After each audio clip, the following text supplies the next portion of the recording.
Hi book lovers, welcome to my channel. Today I'm super excited to show you my July reads, and I'm also going to be going over my August hopefuls, but I kind of am a mood reader, so those don't usually go as planned.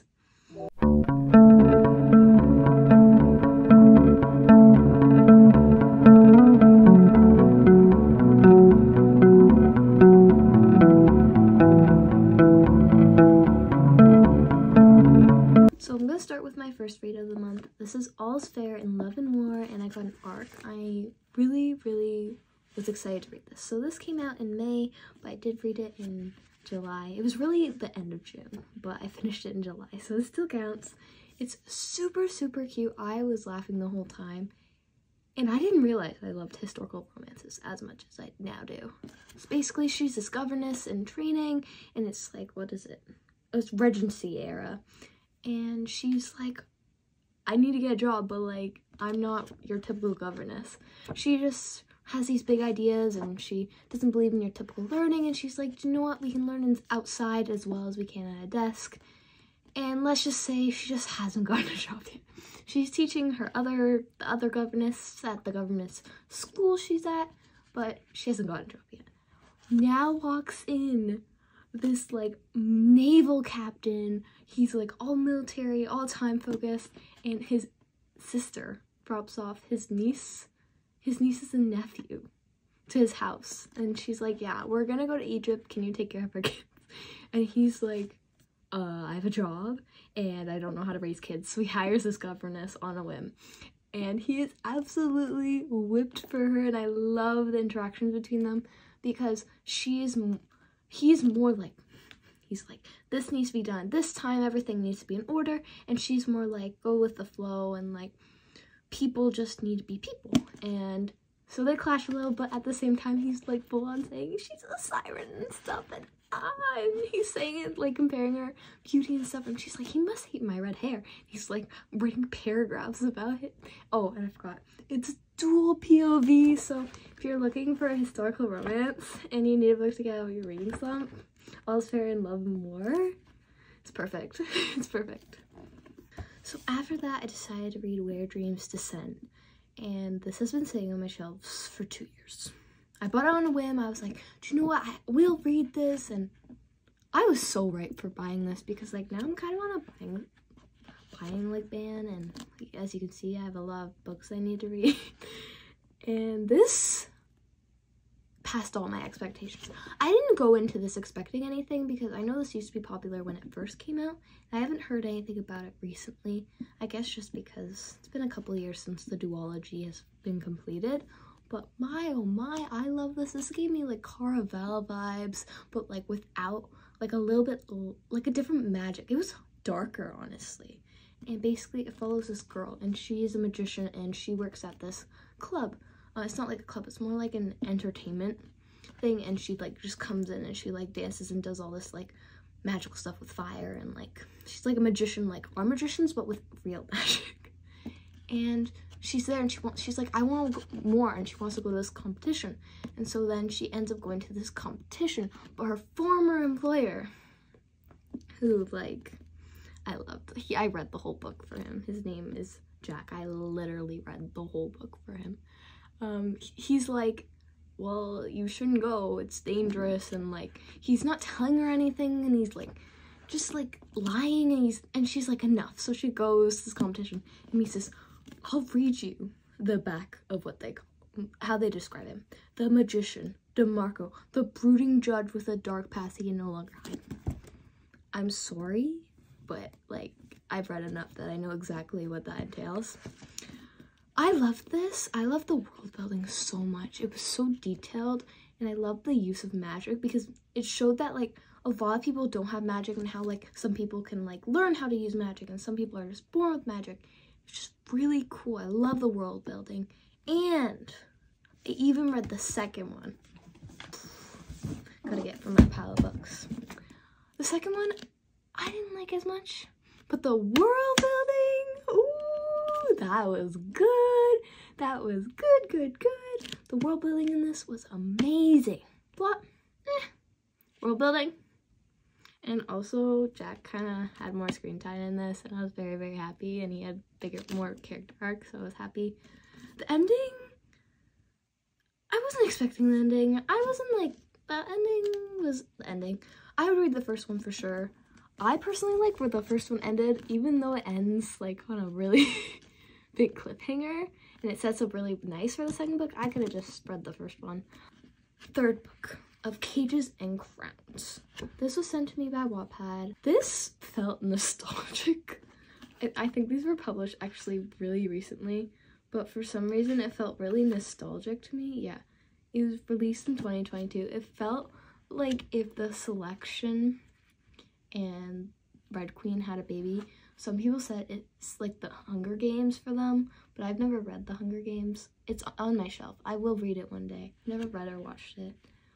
But like, I read this. I like ate this up in one day. I'm not gonna lie. I read it in one day. So let's start with the plot. She's a chosen one. There's 10 chosen girls in the whole kingdom, or kingdoms, the whole area. And they all have to fight basically for the crown to the death.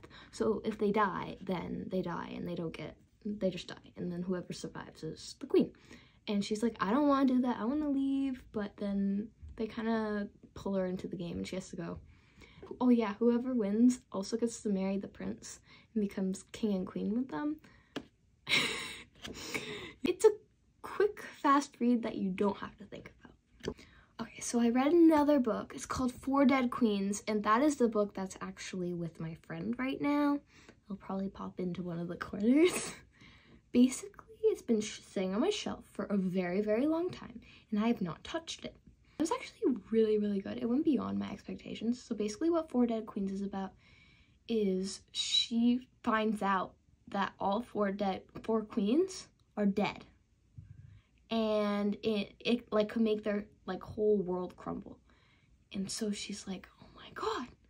And so she runs away and she tries to figure it out and save the queens. And you're also getting flashbacks from the queens, which I loved. It was actually my favorite part.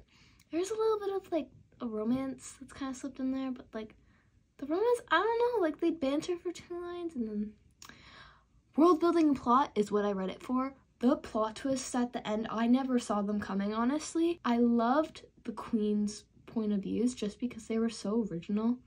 But I think the thing that made it the best for me was I was annotating it, and like I would add the silliest comments in there. I would definitely give it a read. It's like a murder mystery, historical, kind of futuristic. There's not even fantasy. Fantasy has to have magic, so no, but like at the same time, yes. So the last novel I read this month was Flowerheart. This is actually a lie. I didn't start this month. I think I started it in May or April, and I just ended up going into a big novel reading slump. It didn't have anything to do with the book. Just I was working and I had school and exams, and I just kind of was like, I don't want to read. When I picked it up again, I was like, my goodness, I remember why I love this book so much. Someone told me that this gave them Howl's Moving Castle vibes. Immediately picked it up and read it. So Howl's Moving Castle, it doesn't have like the whole moving castle, like that kind of stuff. It's more of their world building. The author's world building is really good and creates settings like Howl's Moving Castle, with how the world itself may not be fully magical and relying on magic, but you have few individuals who do magic, but at the same time, these people also rely on it for their day-to-day lives, for like potions and stuff. I love their cute little romance in this. I just love this, and I love the use of flowers in this book. Yeah, if you haven't noticed, I am actually obsessed with world building. I have learned that in the last month. So I didn't read as much manga and manga as I usually do this month, but that's okay. I was reading a lot of novels, and most of these are like 300, 400 pages, so I'm pretty proud of myself for that. But I read the Apothecary Diaries volume 11 when I was at a bookstore waiting for a friend, and I love them so much, and I love all the hints and stuff, because what they do so well with Apothecary Diaries is that they always hint at everything before, and they do such a good job with the foreshadowing. I'm not joking. I just love the foreshadowing in it, and I love how she thinks and how it's explained, because she explains it in a way that she understands, but she also admits that she doesn't know every single piece and why someone does stuff. She just can look at the facts and like figure it out. But the foreshadowing, I loved it.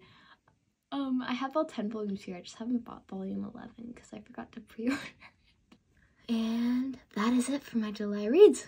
But it is now time for my August reads. I have made this pile a lot shorter because I know realistically I will not be able to read the books that were originally in this pile. It was like higher than my head. So we're just going to do a couple today and hope I get through them. A lot of these are novels, which I'm very proud, but there's some manhwas mixed in, and I'm sure there's a couple mangas coming out this month that I'll also be interested in. So let's just jump right in. First one on my list is Heir. I'm so excited to read this. I got this from the Pigeon Teen social event, and I was so lucky. I'm so happy. I didn't even realize this was there until someone shouted, "Can you grab that book for me?" for someone else, and I just looked up and this was there. It was like, ah. I think there was like only 5 copies there, so I'm really happy. If you're not convinced just by the author's name alone, because she's written how many masterpieces, let me read you the back.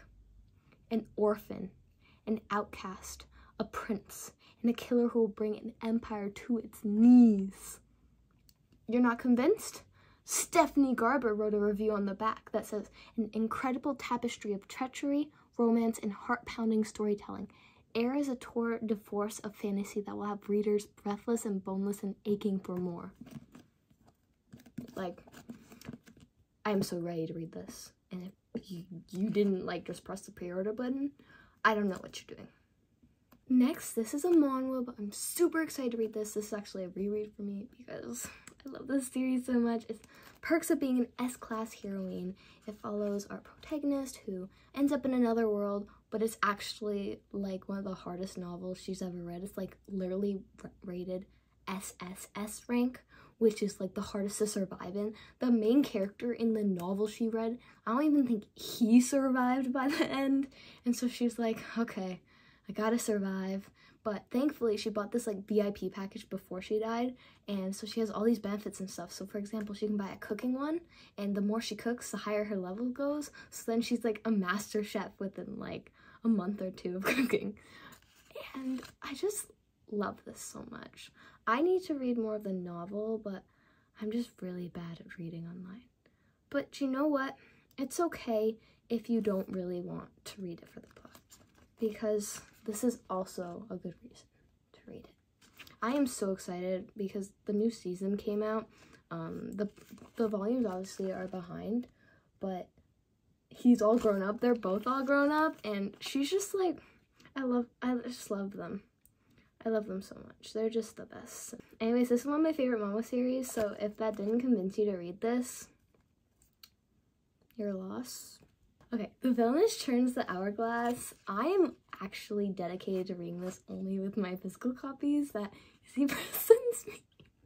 It's really funny because this has been completed for like, I think at least a year, because I remember when all the edits started coming out that it had been completed, and it is so good. Honestly, I've been enjoying reading it a lot more physically than I think I would have like online, because it's like Stepmother's Marchand, if you've ever read it. It's very it's heavy in like information when it comes to like hierarchies and nobility and like all that stuff, and it's just really good. And look how much of a simp he is. This guy, he's so much of a simp that his face on the cover is staring at her. Yeah. Basically, the main plot is she ends up getting killed for being a villainess, but turns out her stepsister is actually a bigger villainess and planned it all out. And so she goes back in time, not to get, like, be better and be, like, a good person. She's like, no, I'm gonna get revenge on my sister, and I'm just always gonna be one step ahead of her because I went back in time. This is Adam and Evie's Matchmaking Tour. It comes out in September. And once you read the synopsis, or once you hear about the whole like idea of the book, you will hit the pre-order button. So she has to go on a matchmaking tour because her aunt left her the family home. And in like the rules or whatever, that it states that she must go on this matchmaking tour to get the house. So she's like, fine, I'll go. And she's like, it's okay because it's in Vietnam. And then she gets to visit her family's native home. And she's like, okay, yeah, it can't be that bad. I'll get my family home. The CMO for this elite matchmaking business, which is actually his sister's, is just like living his life. But he doesn't really know anything about love for being the CMO of a matchmaking business. So his sister's like, you have to go. And obviously, like, they don't like each other at first, the female lead and male lead, but, you know, let's hope that changes by the end of the trip. House of Hollow, as you can see, it's annotated by a friend. Me and my friend, we switched books. I gave her 4 Dead Queens, and she gave me House of Hollow. And just the sticky notes and annotations make me want to read it. It is, I believe, like, on the scarier side.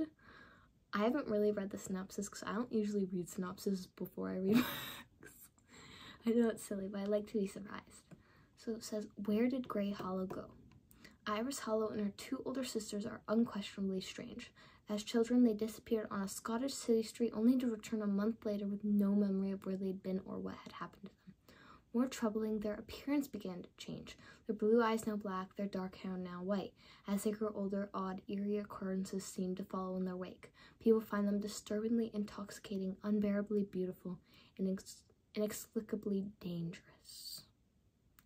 Ooh, I'm not gonna read the rest because, like, that tempted me enough, so that's gonna tempt you guys enough to read it. Last, but most certainly not least, Guardians of Dawn, Zara. I am so excited to read this. I've been dying to read this ever since someone told me when it first came out that it had Sailor Moon vibes. Sailor Moon vibes! I love Sailor Moon with all my heart, so Sailor Moon, here we come. And then I couldn't buy it because hardcovers in Canada are like $30+ per book. And then on top of that, I was on a book buying ban because I have too much to read. And I was like, oh. And then do you know what happens? Wednesday Books sent this to my door. And it appeared. And I was so excited. I did not think this was coming. I was just like, what? It's at my doorstep? You're joking, you're joking. It's at my doorstep. I was so excited. So thank you, Wednesday Books, for sending me this. And that's it. So we covered my August hopefuls and my July reads. So I'm super happy that you enjoyed this video and watched.